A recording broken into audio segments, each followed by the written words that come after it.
ብዙ ጊዜ ሰዎች ስለኛ ስለሚያስቡትና ስለኛ በሚያወሩት ነገር እንጨነቃለን።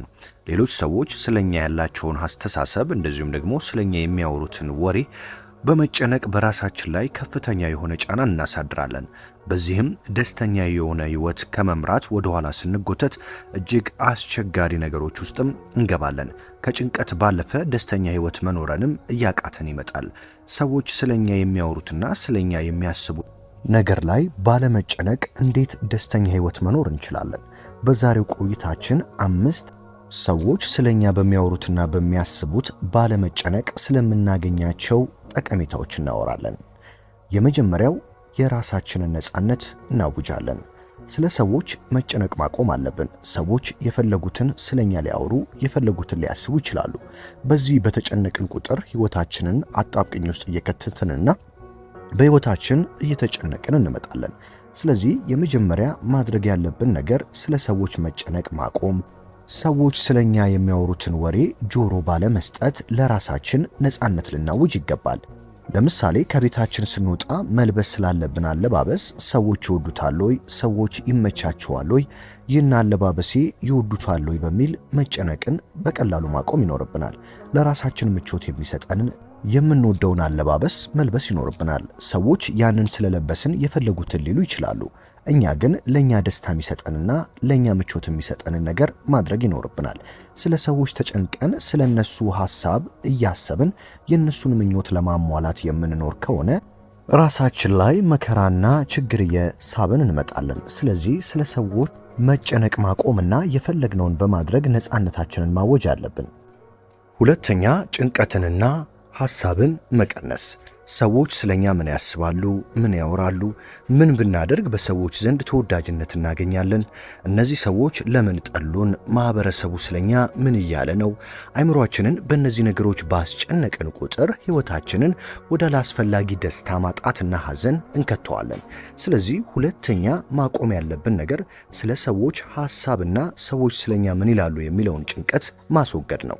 ሰዎች ስለኛ የፈለጉትን ሊያስቡና የፈለጉትን ሊያወሩ ይችላሉ። ስለዚህ በመጀመሪያ ማድረግ ያለብን ስለዚህ መጨነቅ ነው። ሰዎች ስለኔ ምንድነው የሚያስቡት? ሰዎች ለምን እንደዚህ ያወሩ? ሰዎች ለምን ይህንን አደረጉ? የሚለውን ጭንቀት በተውን ቁጥር ደስታን ወደ ህይወታችን እየጋበዝን እንመጣለን። ስለዚህ ማንም የፈለገውን ቢያወራ ስለዛ ጉዳይ መጨነቅና ማሰብ የለብንም። ታዲያ ጭንቀቱንና ወሬውን እንደዚሁም ሐሜቱንና ሐሳቡን ለነሱ ጥለን የራሳችንን ህይወት መኖር አለብን። ያንን ባደረግን ቁጥር ከህይወታችን ደስታን ማጣት እየራቀ ደስታን እንጎናጸፋለን። ስለ ሰዎች ሐሳብ መጨነቅ ትተን ያሰብንበትና የምንወደውን ህይወት መኖር ስንጀምር በደስታ እንሞላለን። ስለዚህ በመጀመሪያ ሊሆን የሚገባው ነገር የሰዎችን ሐሳብ ወደ አእምሮአችን እያመጡ ሰዎች ስለኛ ምን ያስባሉ በሚል መጨነቅን እጅግ ማቆም አለብን። ስለዚህ ለሰዎች ሐሳብና ወሬ ጆሮ አለመስጠት፣ እንደዚሁም እንቅልፋችንን ሰውተን ሰዎች ስለኛ ምን አሰቡ እያልን በመጨነቅ ጊዜያችንን ማባከን የለብንም። ሶስተኛ ማንንም ሰው መለመን አይጠበቅባችሁም። ይህ እጅግ ወሳኙ ክፍል ነው። ስለ ሰዎች ሐሳብ ባለመጨነቅ ውስጥ ሰዎችን መለመን ከዚህ በኋላ አያስፈልጋችሁም። ይህንን ባላደረጋችሁ ቁጥር ህይወታችሁን ደስታ ትሞሉታላችሁ። ሰዎችን ስለናንተ ጥሩ እንዲያስቡ፣ ስለናንተ ጥሩ እንዲያወሩና ስለናንተ መልካም ነገር እንዲመኙ መለመን የለባችሁም። ምክንያቱም እናንተ በራሳችሁ ደስታችሁን ፈጥራችኋል። ራሳችሁ ስለማንም ሳትጨነቁ በኖራችሁ ቁጥር ደስተኛ እየሆናችሁ ስለምትመጡ ሰዎች ስለናንተ ጥሩ ነገር እንዲያስቡና ደስታን እንዲሰጧችሁ መለመን አይጠበቅባችሁም። የራሳችሁን ደስታ ራሳችሁ ፈጥራችኋልና። ብዙ ጊዜ ስለ ሰዎች የሚጨነቁና ሰዎች ስለኔ ምን ይላሉ ብለው የሚያስቡ ሰዎች ሰዎችን ይለምናሉ፣ ይጠይቃሉ፣ ደስታን እንዲሰጧቸው ከሰዎች ይፈልጋሉ። አሁን ግን እናንተ ለራሳችሁ ደስታን አውጃችኋል፣ ለራሳችሁ ነፃነትን አውጃችኋል። ስለዚህ ማንም እናንተን እንዲያስደስትና ማንም እናንተን ደስ እንዲያሰኛችሁ መለመን አይጠበቅባችሁ ማለት ነው። አራተኛ ማንነታችሁን ለሌሎች ስትሉ መቀየር አይጠበቅባችሁም። አሁን ባለው የማህበራዊ ሚዲያ ተጽዕኖ ምክንያት በርካቶች ሌሎች ሰዎችን ለመሆን የማያደርጉትና የማይሰሩት ጥረት የለም። በማህበራዊ ሚዲያ በፌስቡክ፣ በቲክቶክ፣ በዩቲዩብ አሊያም በሌሎች ማህበራዊ ድረገጾች ላይ የተመለከቷቸውን ሰዎች ለመሆን ይጥራሉ፣ ይግራሉ። ይህ እጅግ አላስፈላጊና አድካሚ እንደዚሁም የህይወትን ደስታ የሚነጥቅ ነገር ነው። ታዋቂ ሰዎችን እንደዚሁም በተለያዩ ማህበራዊ ሚዲያ የምንመለከታቸውን ሰዎች አለባበስ፣ አኗኗር፣ አመጋገብ፣ ሰውነት፣ ቁመና፣ መልክ ለመያዝ የምናደርገው ጥረት ወደ አላስፈላጊ ከተፈጥሮ ጋር የመጋጨት ህይወት ይመራናል። ስለዚህ እጅግ አላስፈላጊ ትግል ውስጥ ከመግባትና ሌሎች ሰዎችን ለመሆን ከመሞከር ይልቅ ራስን ሆኖ መኖር ከመረጣችሁ ስለ ሰዎች ግድ አይሰጣችሁም። ራሳችሁንም ለሌሎች ሰዎች ስትሉ መቀየር አይጠበቅባችሁም። አንዳንድ ሰዎች ጓደኛቸው የሚወደውን ለመሆን፣ ጓደኞቻቸው እንዲወዷቸው ለማድረግ ያልሆኑትን ለመሆን ሲሞክሩ እንመለከታለን። ይህ ደግሞ ደስታን የሚያሳጣ፣ ከተፈጥሮና ፈጣሪ ጋር የሚያጋጭ፣ እንደዚሁም ደግሞ ያልሆነውን ማንነት በመሆን ውስጥ የራስን ማንነት መጣልን ያስከትላል። ስለዚህ ለምን ማንነታችንን ለሌሎች ስንል እንቀይራለን? ሌሎች ስለኛ የሚያስቡትንና የሚመኙትን ባለመሆን ማንነታችንን ባለመቀየር ደስተኛ ህይወት መኖር እንችላለን። አምስተኛ፣ የራሳችንን ደስታ ራሳችንን መፍጠር እንችላለን እና ደግሞ ራሳችን በራሳችን ላይ በፈጠርነው ደስታ ጥገኛ መሆን እንችላለን። ሰዎች ሌሎች ሰዎች መሆንን የሚመኙትና የራሳቸውን ህይወት የሚቀይሩት ደስታን ሲያጡ ነው።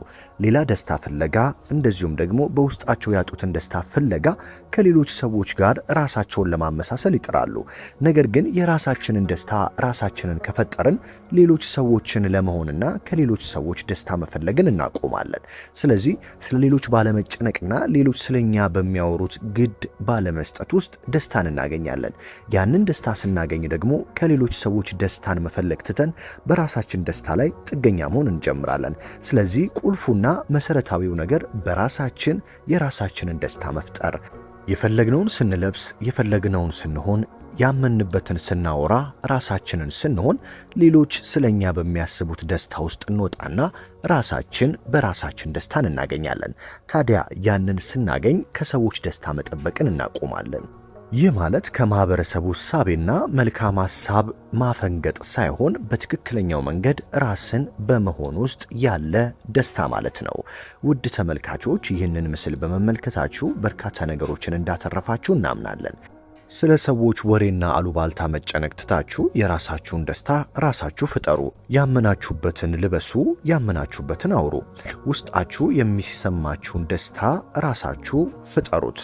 ይህ ማለት ትክክለኛ ያልሆነ ነገር አድርጉ ማለት ሳይሆን ስለ ሰዎች ሐሳብና ስለ እናንተ በሚያስቡት ነገር ተጨንቃችሁ ፈጣሪና ተፈጥሮ የሰጣችሁን ማንነት ለመቀየር መጨነቅና ግዴታ ውስጥ መግባት እንደሌለባችሁ ለማሳሰብ ነው። በዛሬው ምስላችን ስለተሰማችሁ ሐሳብና አስተያየታችሁን የአስተያየት መስጫው ሳጥን ላይ ያስቀምጡልን። በቀጣይ እንድናነሳላችሁ የምትፈልጉትንም ጉዳይ በዛው ልታነሱልን ትችላላችሁ። በሌላ አስተማሪ ምስል እስከምንገናኝ ድረስ ሰላም።